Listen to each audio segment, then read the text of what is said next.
Chapter 6. How the Portuguese made a beautiful auto-da-fe to prevent any further earthquakes, and how Candide was publicly whipped.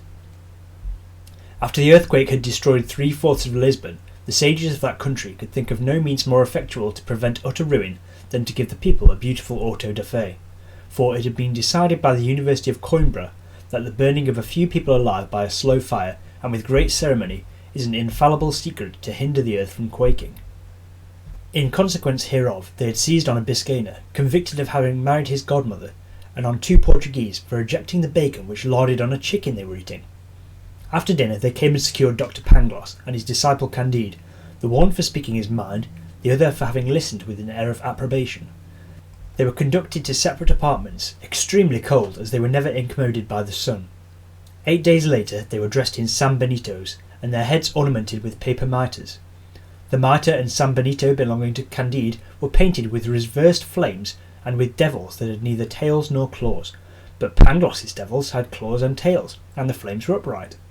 They marched in procession thus habited and heard a very pathetic sermon, followed by fine church music. Candide was whipped in cadence while they were singing.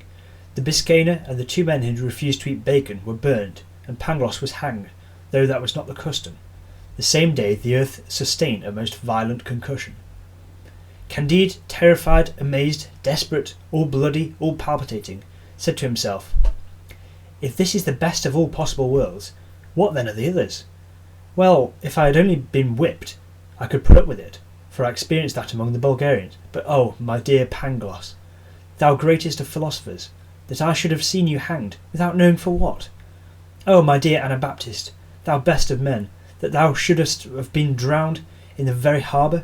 Oh, Miss Cunegonde, thou pearl of girls, that thou shouldst have had thy belly ripped open." Thus he was musing, scarce able to stand, preached at, whipped, absolved, and blessed, when an old woman accosted him, saying, "My son, take courage and follow me." End of chapter 6.